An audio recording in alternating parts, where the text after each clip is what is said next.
ഒന്നും ആവില്ല. ഉറങ്ങുന്നില്ലേ? എനിക്ക് ഉറക്കം വരുന്നില്ല. നീ പോയി കിടന്നു.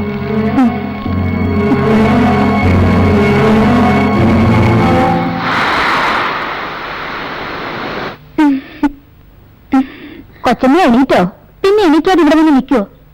ഞാൻ ഇപ്പൊ കാപ്പി തരാം. പിന്നെ കൊച്ചമ്മേ, സാറ് വെളുപ്പിനെ പോയി, കാപ്പി പോലും കുടിച്ചില്ല. എവിടെ പോയിന്ന്? യൂണിഫോമും പെട്ടിയൊക്കെ എടുത്തിട്ടുണ്ട്. എന്നോടൊന്നും പറയാതെ കൊച്ചമ്മ ഉറക്കമല്ലായിരുന്നോ? ഉണർത്തണ്ടാന്ന് വിചാരിച്ചു കാണും. ശരി, നീ കാപ്പി എടുക്ക.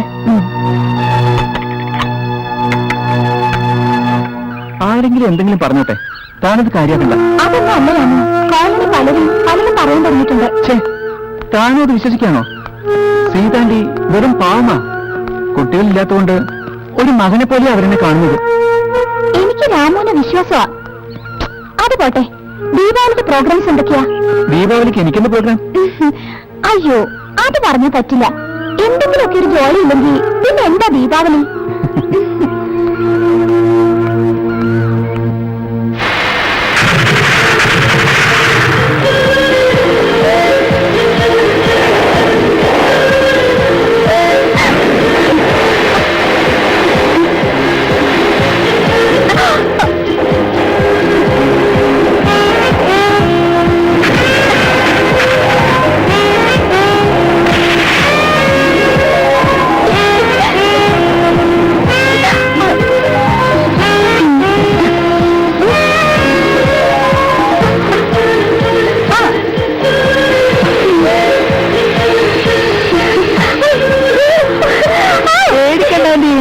അത് പൊട്ടൊന്നുമില്ല. എനിക്ക് പണ്ട് മുതൽ ഈ പടക്കം മത്താപ്പൊക്കെ ഭയങ്കര പേടിയാ. ഏതായാലും ഇനി ഒരു വർഷം കഴിഞ്ഞ ദീപാവലിയുള്ളൂ. ഇതങ്ങ് ശരിക്കും അടിപൊളിയാക്കണം.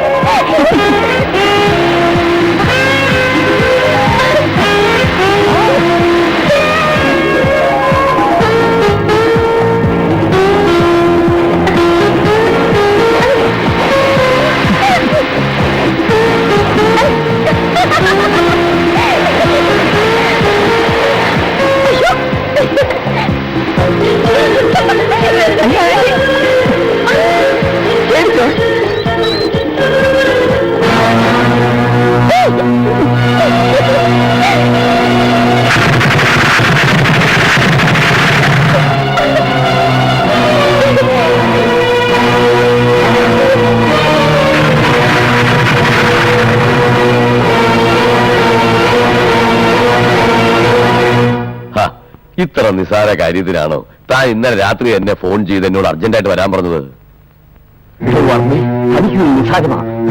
ശേഷാദ്രി, ഞാൻ പറയുന്ന കേട്ട് നമ്മളൊക്കെ ജീവിതം എത്ര കണ്ടതാ. ഞാനിതൊക്കെ തന്നോടല്ലാതെ വേറെ ആരോടാ പറയാ? നാട്ടുകാരുടെ മുമ്പിൽ ഞാനിപ്പോ വിഡ്ഢിവേഷം കിട്ടിയ ഒരു കോമാളിയാ. ശരി, അത്ര സംശയമാണെങ്കിൽ അവനെ വീട്ടിൽ മാറ്റി താമസിപ്പിക്കുക, അല്ലെങ്കിൽ നാട്ടിലേക്ക് പറഞ്ഞുവിടാം. ശരി ശരി, നമുക്ക് വൈകുന്നേരം കാണാം. ഇവിടെ സംസാരിച്ചുകൊണ്ടിരുന്നാലേ എന്റെ തൊപ്പി തെറിക്കും. ആഭ്യന്തരമന്ത്രി അർജന്റായിട്ടൊരു കോൺഫറൻസ് വിളിച്ചു കൂട്ടിയിരിക്കുക. വരട്ടേടോ.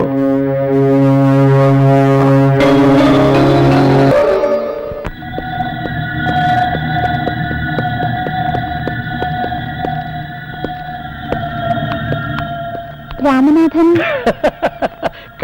കാമുക സംഗമത്തിന് പറ്റിയ സമയം. മേലെയുണ്ട്, ചെല്ല്, കാണാം, പലതും കാണാം.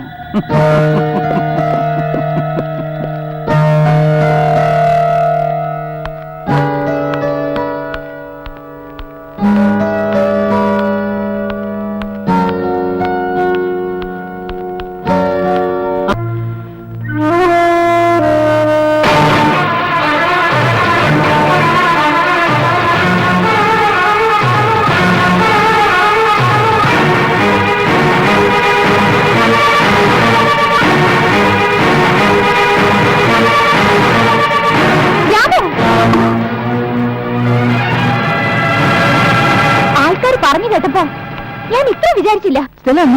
എനിക്ക് മനസ്സിലായി. ഇനി അധികം വിശദീകരണം വേണ്ട. കുട്ടി, എന്താ ഇത്? എന്തായിരുന്നു നിങ്ങള്?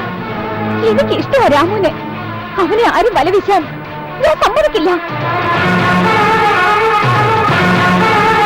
നിങ്ങൾക്കറിയില്ല, സ്നേഹം കിട്ടാതെ വളർന്ന പെണ്ണാണ്. ആ എനിക്കൊരു സാന്ത്വനമായിരുന്നു രാമു. വേണ്ട, എനിക്കിനി അവനെ വേണ്ട. നിങ്ങൾ തന്നെ എടുത്തു. സ്റ്റെല്ല,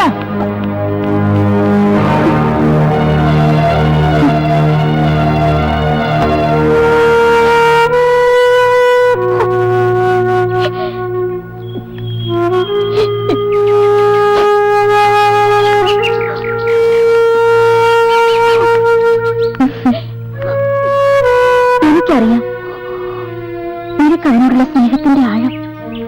സ്നേഹമുള്ളിടത്തെ പിണക്കെല്ലാം ഉണ്ടാവൂ കുട്ടി. അവൻ എന്റെ മകനാ, ഞാൻ അവന്റെ അമ്മയും. എന്റെ പ്രസവിക്കാത്ത മകൻ. കുട്ടി തനിയെ പോന്നപ്പോ മുതൽ ആകെ തകർന്നിരിക്കുക എന്റെ മോൻ. കുട്ടിക്കറിയോ പ്രേമത്തിന്റെ ത്രില്ല് ശരിക്കും അറിഞ്ഞതാണ് ഞാൻ.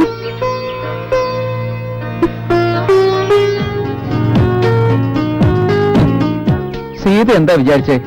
ഈ മെഡിക്കൽ റെപ്പിന്റെ പണി എന്ന് പറഞ്ഞാ ചുമ്മാ കുട്ടിക്കളയെന്നാ? നല്ലൊരു ഉദ്യോഗസ്ഥൻ ഒന്ന് ചുമ്മാ അതിലുണ്ട് മാഷേ. സാധാരണ ഡോക്ടർമാര് മുതൽ സ്പെഷ്യലിസ്റ്റ് സർജന്മാർക്ക് വരെ മരുന്ന് പറഞ്ഞു കൊടുക്കുന്ന ആളാ ഈ റെപ്പ്. ആ, അതൊക്കെ പോട്ടെ. ഒരു സർപ്രൈസ് ഉണ്ട്. നാളെ ഒരു കേക്ക് മുറിക്കണം. എന്താ, ബർത്ത്ഡേയാ? ആ, സീതയുടെ ബർത്ത്ഡേ ഡിസംബർ 26 ഓ, അതോർമ്മയുണ്ട്. പിന്നെ എന്താ സംഭവം എന്ന് പറ. പിറന്നാൾ തന്നെയാ. എന്റെ സേതുവിന്റെ അല്ല, നമ്മുടെ ദിവ്യപ്രേമ ആരംഭിച്ചിട്ട് ഇന്ന് 4 വർഷം കഴിയുന്നു. നാളെ 5ാം പിറന്നാൾ.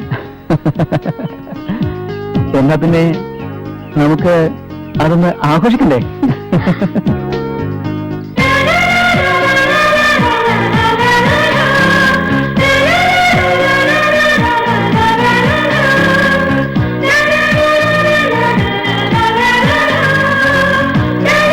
വീട്ടിൽ നിന്ന് അമ്മയുടെ പെർമിഷൻ വാങ്ങി. ഇനിയിപ്പോ നമ്മുടെ കല്യാണ കാര്യത്തെ പറ്റി വീട്ടുകാർ തമ്മിൽ സംസാരിച്ചോളൂ. വലിയ ആർഭാടമൊന്നും ഇല്ലാതെ മതി കല്യാണം. അങ്ങനെ തീരെ കുറക്കുകയൊന്നും വേണ്ട. ഇപ്പൊ തന്നെ എന്റെ അമ്മ ആരംഭിച്ചു കാണും ഒരുക്കങ്ങളെ. എന്റെ വീട്ടിലെ സ്ഥിതി സേതുവിനറിയാലോ. എന്റെ മണ്ടിപ്പെണ്ണെ, കല്യാണ ചെലവിനെ പറ്റിയൊന്നും താൻ പേടിക്കണ്ട. ഒക്കെ ഈ സേതുരാമൻ ഏറ്റു. ഈ ലോകത്തിൽ എന്റെ അത്രയും ഭാഗ്യമുള്ള മറ്റൊരു പെണ്ണുണ്ടായെന്ന് തോന്നുന്നില്ല. സേതുവിനെ എനിക്ക് കിട്ടിയില്ലോ, അതുകൊണ്ട് പറഞ്ഞതാ. എന്റെ സേതുവിനെ എനിക്ക് നഷ്ടപ്പെട്ടു. എങ്ങനെയെന്നറിയണ്ടേ? ഒരു ആക്സിഡന്റ് ആയിരുന്നു.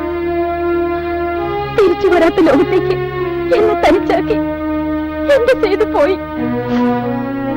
എല്ലാം നഷ്ടപ്പെട്ട് ആകെ തകർന്ന് എനിക്ക് ഒരുപാട് ഉത്തരവാദിത്വം ഉണ്ടായിരുന്നു. കുടുംബം, പട്ടിണി, 3 അനുജത്തിമാർ. എനിക്ക് മറ്റു വഴിയില്ലായിരുന്നു മോളെ. സമ്മതിക്കേണ്ടി വന്നു. സഹോദരിമാർക്ക് ഒരു ജീവിതം ഉണ്ടാക്കി കൊടുക്കാൻ വേണ്ടി ഒരു 2ാം കെട്ടുകാരന്റെ ഭാര്യയാവാൻ ഞാൻ സമ്മതിച്ചു. പക്ഷേ സ്നേഹം കൊണ്ട് എന്നെ പൊതിയുന്ന അദ്ദേഹം ഇന്നെന്റെ ദൈവമാണ്.